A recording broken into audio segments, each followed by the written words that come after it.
សូមចុច Subscribe ដើម្បីទទួលបានវីដេអូថ្មីៗបន្ថែមទៀត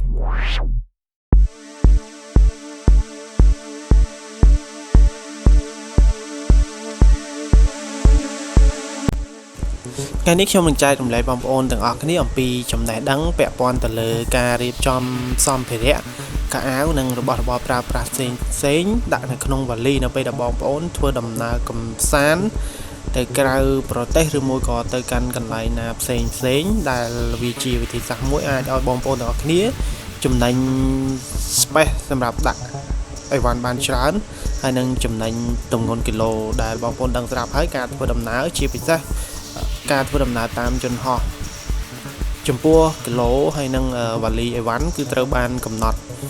ទៅតាមក្រុមហ៊ុននីមួយៗដូច្នេះប្រសិនបើបងប្អូនមានតិចនិចនៅក្នុងការរៀបចំខោអាវក៏ដូចជាសម្ភារៈប្រើប្រាស់ផ្សេងលោកអ្នកអាចនឹងចំណេញ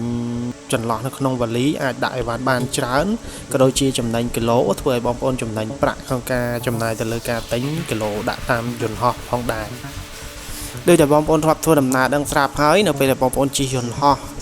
ចំពោះទម្ងន់វ៉ាលីដែលបងប្អូនដាក់អីវ៉ាន់សម្លៀកបំពាក់អីហ្នឹងគឺត្រូវបានកំណត់ហើយ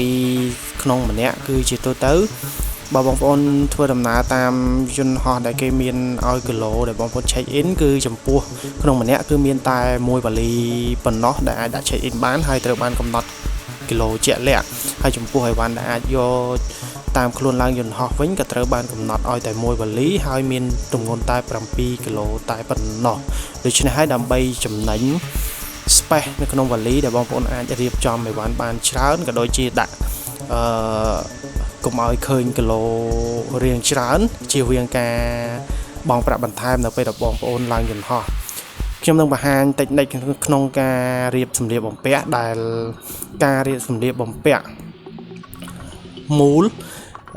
យើងមូលខោអាវដាក់ចូលទៅក្នុងវ៉ាលីអាចធ្វើឲ្យយើងចំណេញកន្លែងដែលដាក់ខោអាវបានច្រើនហើយចំពោះសម្ភារៈប្រើប្រាស់វិញគឺលោកអ្នកអាចមានវិធីមួយទៀតគឺបំបែកចេញពីដបឬមួយក៏ប្រអប់ធំដាក់សមល្មមទៅនឹងចំនួនថ្ងៃដែលលោកអ្នកធ្វើដំណើរទៅគ្រប់មើលទៅសមស្របតាមការប្រើប្រាស់វានឹងធ្វើឲ្យលោកអ្នកចំណេញនៅទម្ងន់វ៉ាលីមិនសូវធ្ងន់ដូច្នេះជាបន្តសូមមើលនៅការបង្ហាញរបស់ខ្ញុំដែលនឹងបង្ហាញបងប្អូនអំពីវិធីក្នុងការបត់សម្លៀកបំពាក់តាមបែបមូលគឺមាន